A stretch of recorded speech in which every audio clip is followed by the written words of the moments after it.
Sobre el desvío de los recursos y más temas de hoy. Jonathan, ¿cómo estás? Muy buenas noches. ¿Cómo ves que es confidencial el destino de estos dineros?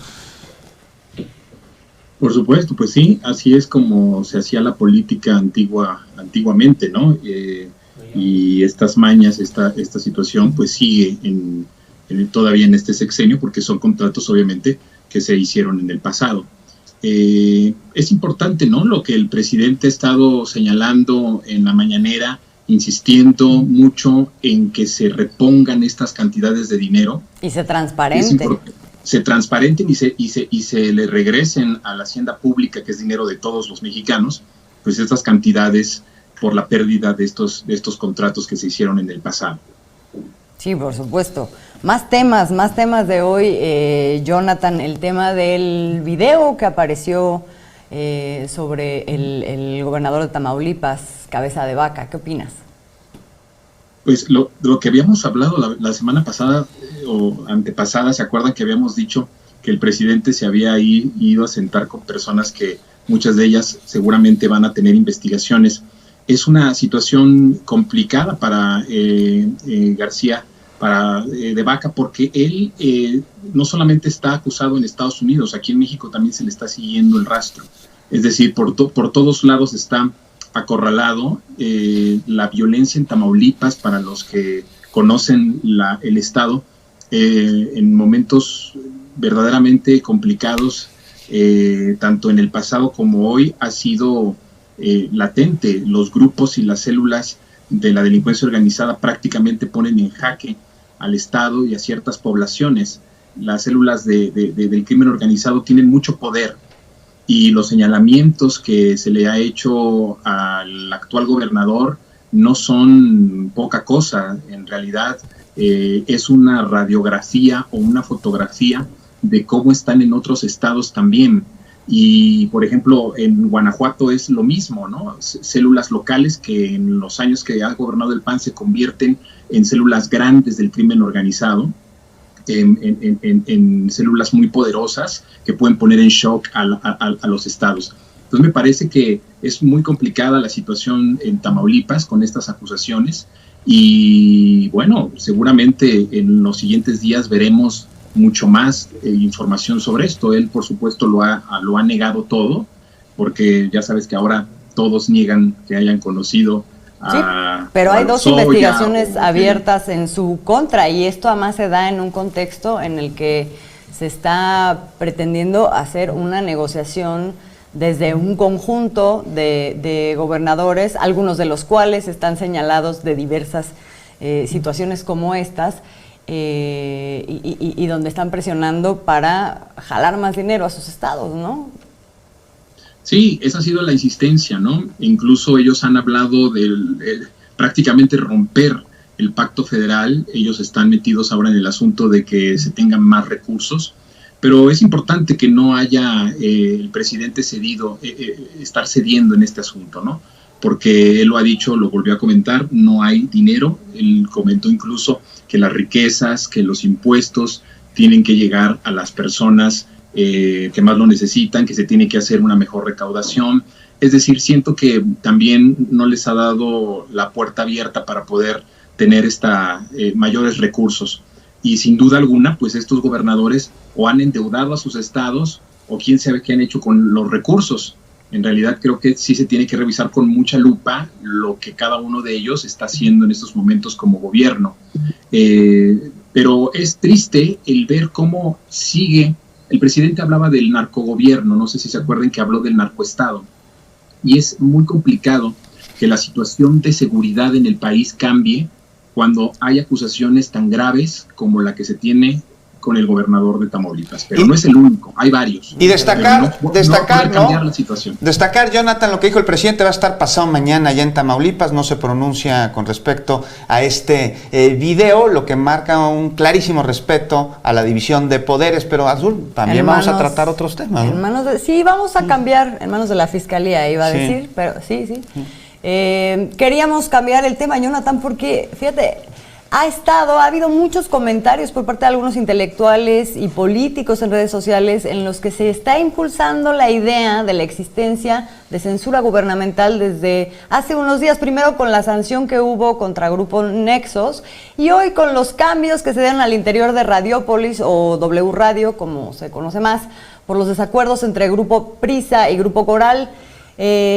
Vamos a ver, si quieres, acompáñanos tantito, a ver cuáles son las reacciones que ha habido en esta semana alrededor de estos dos temas y volvemos contigo para que lo comentemos. Adelante.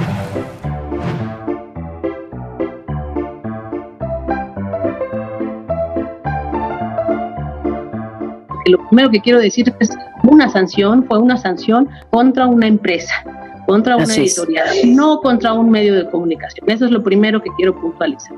O sea, la función pública respeta absolutamente la libertad de expresión.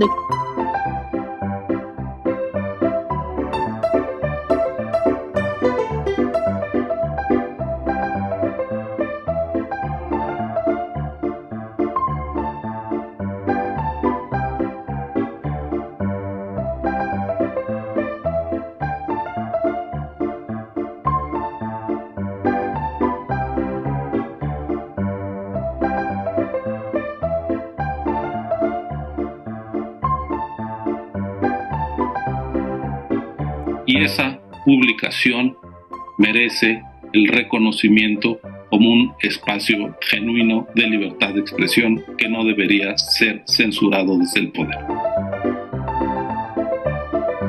Están en su legítimo derecho, y yo los invito, y yo creo que ya lo anunciaron además, de que nos veremos a los tribunales, y en los tribunales pues se dará la respuesta final.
Bueno, ahí faltaron algunos comentarios del día de hoy. Todavía hubo varios tweets del presidente Felipe Calderón al respecto, en donde justamente de esta última parte, ¿no? Donde habla de que, se estuvo regando incluso el chisme de que iban a correr a Loret de Mola, y luego entonces a partir de eso se empezó a hablar de que había censura en contra.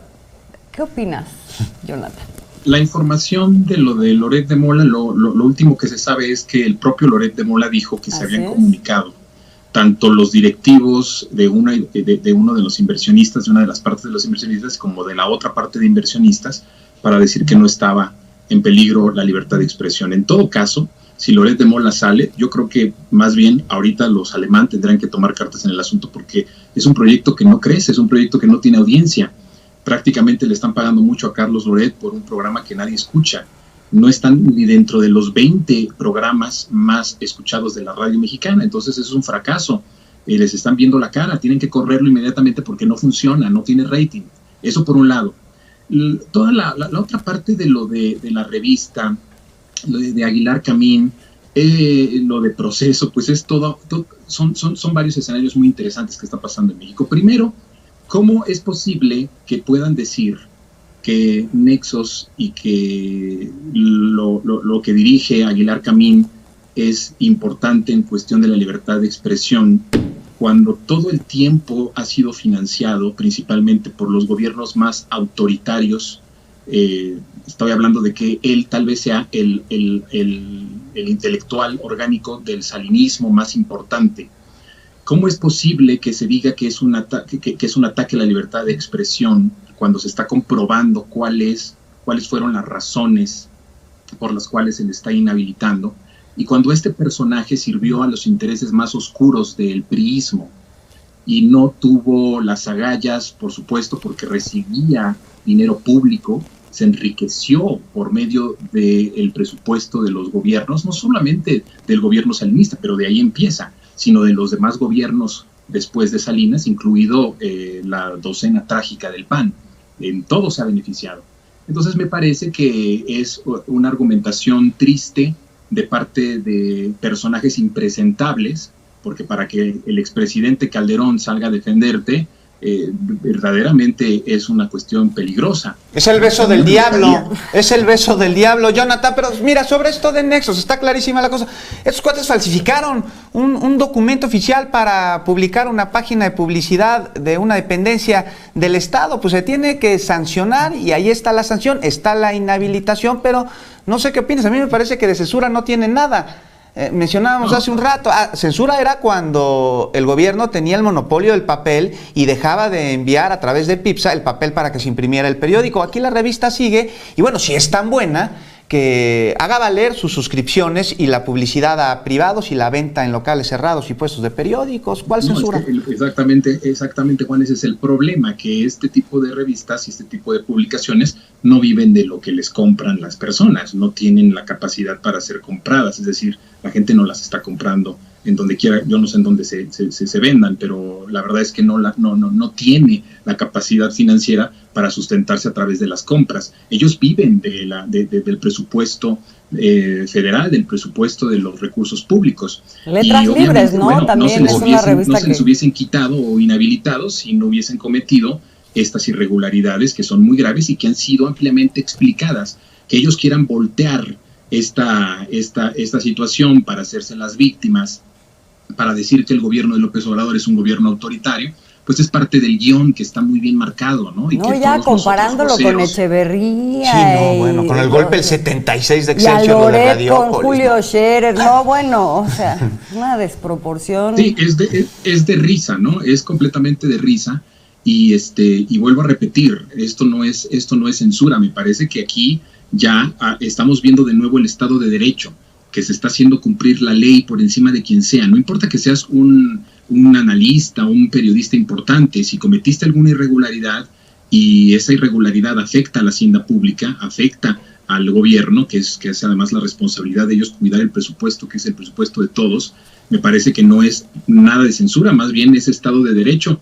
Y por fin estamos viendo estas cuestiones que no veríamos si gobernara el PRI o gobernara el PAN, porque pues en realidad estos personajes como Aguilar Camín han vivido de esos gobiernos, defendiendo esos gobiernos. Es decir, en los momentos más oscuros del priismo nunca vimos un artículo o una opinión de Camín en contra de ese sistema para el cual él trabajó y del cual él se benefició. Esa es la verdad. No, pues le daba de comer. Ahí está Jonathan Pérez, muchísimas gracias por habernos acompañado. Y lo de W, pues clarísimo, ¿no? Una bronca entre dos privados, nada tiene que ver con contenidos. Así es. Y por cierto, nadie de ellos brincó con la salida de algunos personajes de Proceso, ¿no? Como Fabricio Mejía y John Ackerman. Ahí está. En fin. Bueno, Jonathan, muchas gracias por estar con nosotros. Nos vemos el próximo miércoles. Un abrazo. Un abrazo. Bye.